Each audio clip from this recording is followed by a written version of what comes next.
Bonjour, que la paix soit sur vous. Je vais aujourd'hui continuer, si Dieu le veut, ma série de réponses à une ex-musulmane convertie au catholicisme qui se nomme Jamila. On avait déjà fait sur notre chaîne YouTube une première réponse à Madame Jamila. Et aujourd'hui, nous allons continuer cette réponse en vous montrant dans un premier temps un extrait de son interview sur la chaîne catholique KTO, où elle explique pourquoi elle a quitté l'islam pour le catholicisme. Elle parle notamment dans l'extrait que je vais montrer de la différence qu'elle voit dans la relation à Dieu dans le catholicisme et dans l'islam. Écoutons donc ce qu'elle a à nous dire. Et aujourd'hui, vous vivez tous les jours de cet amour, de Tout à cette foi fait, chrétienne. absolument. Et d'ailleurs, entre guillemets, votre travail, c'est de l'annoncer un peu partout, De comme vous le l'annonce. faites en ce moment sur notre plateau. Absolument, c'est vraiment, j'ai compris que pour que aimer Dieu, il faut le connaître. Et ça, dans l'islam, on n'a pas cette proximité de Dieu. Comment je peux aimer quelqu'un que je ne connais pas? C'est tout à fait comme un mariage. Je ne peux pas me marier de force. Moi, je me suis rendu compte qu'un jour, je me suis posé cette question. Je suis musulmane, mais je n'ai pas choisi d'être musulmane. Mes parents, ils auraient pu être d'une autre confession. Mais est-ce que le fait d'être dans une autre confession veut dire qu'on est dans la vérité? Et à ce moment-là, je dis, mais j'ai cette possibilité de chercher moi-même qui est Dieu. Si c'est le Dieu qu'on m'a inculqué de l'islam, soit. Mais si ce n'est pas lui, je veux le connaître personnellement pour que je puisse l'aimer à ma manière. C'est quand on connaît quelqu'un qu'on peut l'aimer. On ne peut pas forcer, sinon ça devient juste je te donne et j'ai peur de toi. Et c'est ce qui se passe dans l'islam, c'est qu'on a peur parce qu'on ne connaît pas Dieu. Il n'y a pas cette... Mais nous, Dieu s'est révélé à nous en Christ. Et dire que le Seigneur Jésus a donné sa vie. Donc pour nous, ça nous prouve que Dieu, dans l'islam, comment je peux savoir que Dieu m'aime? Premièrement, madame, avec tout le respect que je vous dois, votre vision de l'amour de Dieu n'est pas équilibrée. Elle n'est pas en cohérence ni avec le Coran, bien entendu, puisque vous n'êtes plus musulmane, ni même avec la Bible, et encore moins avec la tradition catholique. Déjà, on ne peut pas aimer Dieu à sa manière, mais on doit aimer Dieu de la façon dont il nous l'a demandé en suivant la religion de Dieu. J'imagine, madame, que c'est une maladresse de votre part, mais c'est un point important qui, je pense, doit être clarifié. Ensuite, on ne pourra jamais connaître pleinement, parfaitement Dieu sur cette terre. Il y a certaines choses qui resteront des mystères, et en tant que converti au catholicisme, vous pouvez aisément le comprendre, puisque les catholiques définissent souvent leur religion comme une religion de mystère. Vous connaissez, je pense, l'anecdote sur la question de la Trinité entre saint Augustin et un petit enfant qui lui explique qu'il aura plus de facilité à compter tous les sables de la plage qu'à comprendre la Trinité. Donc vous, en tant que catholique, vous vous présentez comme une religion de mystère. Donc on ne pourra jamais connaître pleinement et parfaitement Dieu. C'est un point important. Ensuite, pour aimer Dieu, on doit suivre la religion de Dieu, qui est, selon nous, l'islam, qui est une religion pour toute l'humanité. Et cela, c'est pas le Coran qui le dit, c'est l'épître de Jacques, au chapitre 1, verset 26. La religion pure et sans tache devant Dieu notre Père consiste à visiter les orphelins et les veuves dans leur affliction et à se préserver des souillures du monde. Donc, dans l'épître de Jacques, il est défini, en partie, ce qu'est la religion de Dieu. Donc, aimer Dieu, cela ne se fait pas à notre manière, mais selon ce que Dieu et ses messagers nous demandent, puisque les messagers permettent aux personnes, aux individus, à l'humanité, de connaître le message de Dieu. Jacques n'est pas ici un messager de Dieu, mais est le frère de Jésus, que la paix soit sur lui, le patriarche de Jérusalem selon les actes des apôtres.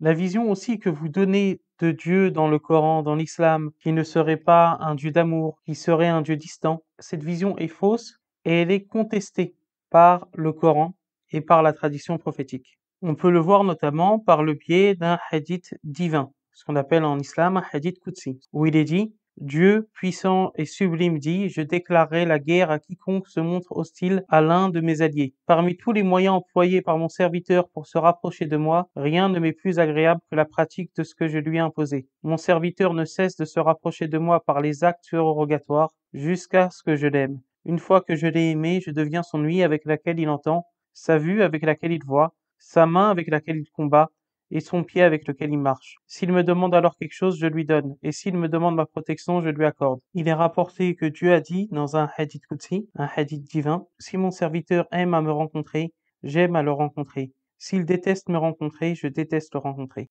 Nous pouvons le voir notamment dans le Saint-Coran.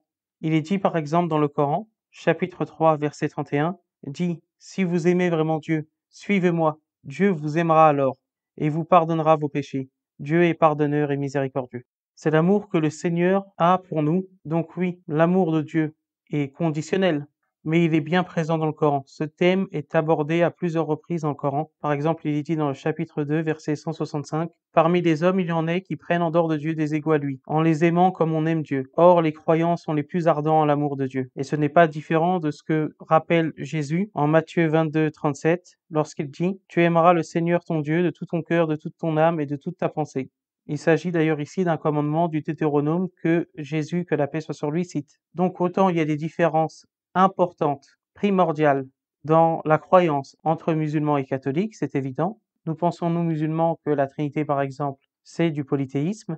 Donc il ne s'agit pas ici de faire preuve de syncrétisme, de relativisme, mais que ce soit dans le Coran ou dans la Bible, la question de l'amour de Dieu est importante, elle est primordiale, mais l'amour de Dieu est conditionnel, il n'est pas inconditionnel.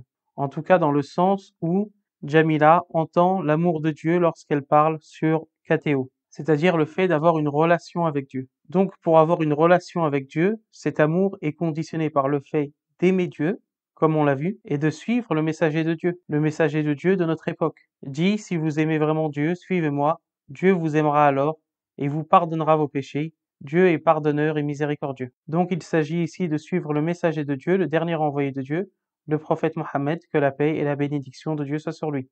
Mais à l'époque de Jésus, du ministère de Jésus, que la paix soit sur lui, il s'agissait d'aimer Dieu et de suivre son envoyé qui était Jésus, que la paix soit sur lui, et qui a été envoyé aux enfants d'Israël.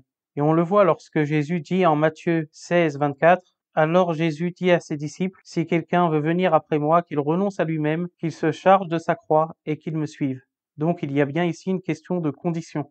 Pour avoir une relation avec Dieu, pour ressembler aux envoyés de Dieu, il faut aimer Dieu et il faut les suivre. L'épître de Jacques est très clair sur la question d'ailleurs de se soumettre à Dieu. Lorsqu'il dit « Soumettez-vous donc à Dieu, résistez au diable, et il fuira loin de vous ». Ça c'est sur la partie sur la soumission. Mais il y a une partie également sur le fait de craindre Dieu. Et Jamila semble contredire cela dans son témoignage. Elle parle très peu de la crainte de Dieu, elle parle uniquement de l'amour de Dieu, ce qui est une bonne chose de parler de l'amour de Dieu. Mais il faut être équilibré en parlant également de la crainte de Dieu. Jacques dit dans la suite de ce verset, « Approchez-vous de Dieu, et il s'approchera de vous. Nettoyez vos mains, pécheurs, purifiez vos cœurs, hommes irrésolus. Sentez votre misère, soyez dans le deuil et dans les larmes, que votre rire se change en deuil, et votre joie en tristesse. Humiliez-vous devant le Seigneur, et il vous élèvera. » Cela semble, ce verset, être clairement en contradiction avec les propos de Jamila. Donc, si on en croit le Nouveau Testament, quelqu'un qui affirme suivre Jésus, que la paix soit sur lui, doit à la fois aimer Dieu et être également dans la crainte révérentielle de Dieu. Cette personne doit aimer Dieu, mais elle doit aussi craindre Dieu. D'ailleurs, Jésus parle également de la crainte de Dieu. En Matthieu 10, 28, « Ne craignez pas ceux qui tuent le corps et qui ne peuvent tuer l'âme. Craignez plutôt celui qui peut faire périr l'âme et le corps dans la géhenne. » Il s'agit ici d'une crainte révérentielle de Dieu et de son châtiment. Mais cela se retrouve aussi dans la tradition catholique. On le voit par exemple dans le grand catéchisme de Saint Pédis.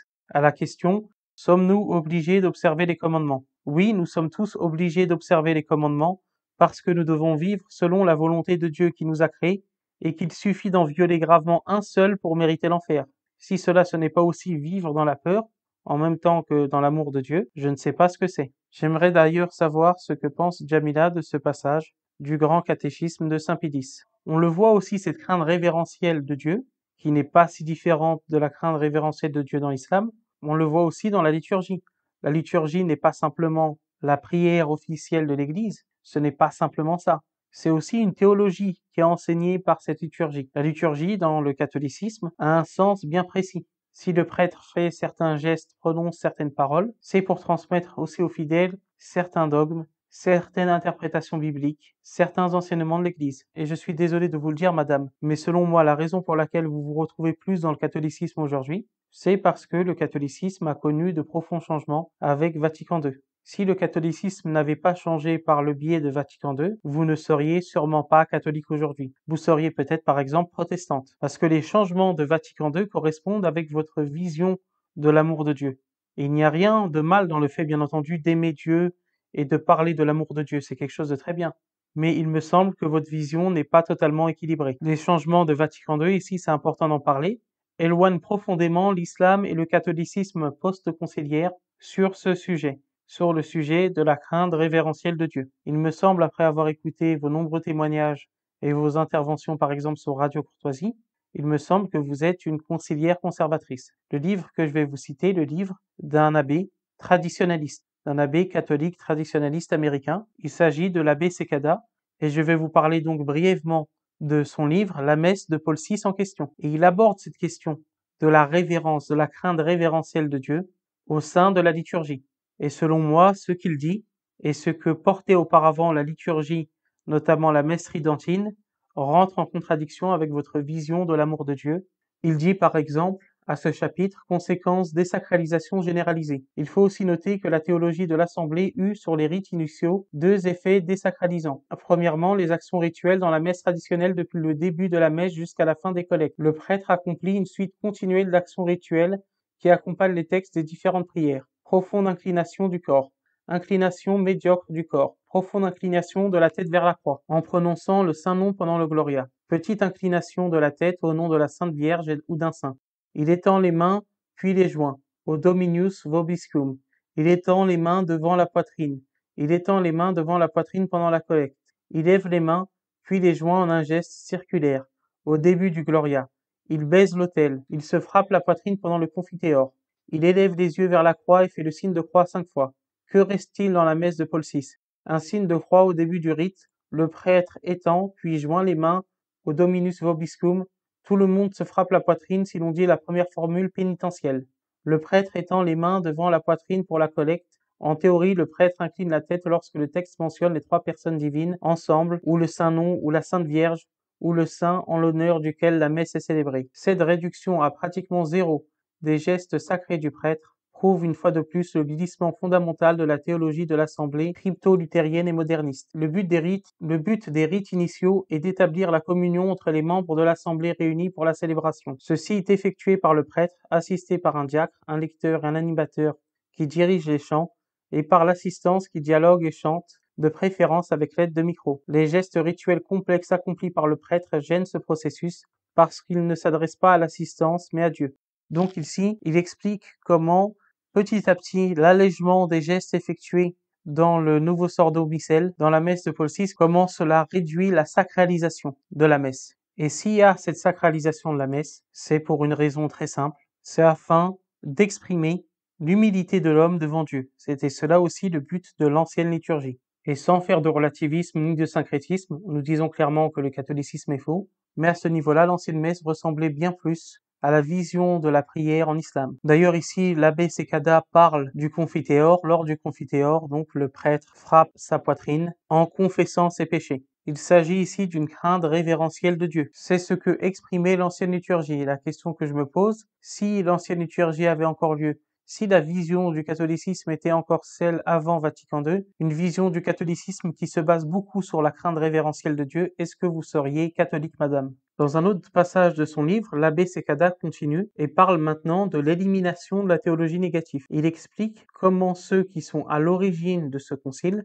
comment les cerveaux de ce concile de Vatican II et de cette réforme liturgique ont voulu supprimer des éléments qu'ils considéraient comme négatifs, des éléments qui parlaient de la crainte de Dieu dans la liturgie catholique. Je lis ce passage, l'élimination de la théologie négative. La première catégorie de réalité doctrinale mise au goût du jour dans les oraisons couvrait un vaste domaine que les réformateurs du concilium appelaient théologie négative, concept nébuleux, impossible à définir et qu'ils se bornèrent à décrire. Les vénérables oraisons de l'avenir, par exemple, furent accusées d'être pauvres, trop négatifs, trop moralisatrices. Même chose pour les oraisons du carême, qui pis encore n'étaient plus adaptées à la mentalité de l'homme moderne. Angers expliquait: certaines de ces collectes en fait parlaient entre autres de châtiment, de la colère ou des courroux divins encourus à cause de nos péchés, d'une assemblée de chrétiens accablés de culpabilité, continuellement affligés à cause de leur désordre, menacés d'être condamnés au châtiment éternel. Il s'agissait là, sans aucun doute, de véritables dinosaures théologiques, dans un monde où la moralité de l'homme moderne ne cesse d'évoluer. Il en allait de même des oraisons de l'ancien missel. Donc on voit ici, selon l'abbé Sekada, que même au niveau des oraisons, il y a eu une volonté d'enlever ce qui était, pour les réformateurs, de la théologie négative. Donc qui parlait de l'enfer, des châtiments, de la colère de Dieu. Donc on a essayé de démontrer par le biais de cette vidéo que Madame Jamila se trompe, au niveau premièrement de la vision fausse qu'elle a de l'amour de Dieu dans le Coran, qui est bel et bien présent, et elle n'en parle absolument pas ici. Ensuite, de la vision déséquilibrée qu'elle a de l'amour de Dieu de manière générale, vision déséquilibrée qui est contredite à la fois par la Bible et par la tradition catholique, notamment par l'ancienne liturgie, comme on l'a pu le voir avec le livre de l'abbé Sekada. Je vous remercie pour votre attention. N'hésitez pas, si vous souhaitez parler avec nous, discuter avec nous, n'hésitez pas à nous appeler sur notre numéro vert sur l'islam qui va s'afficher à l'instant. Notre numéro vert est ouvert du lundi au vendredi de 10h à 19h. Et d'ailleurs, si Madame Jamila souhaite nous appeler pour discuter avec nous en toute courtoisie, il n'y a absolument aucun souci, elle est plus que la bienvenue. Que Dieu vous bénisse et que Dieu vous garde.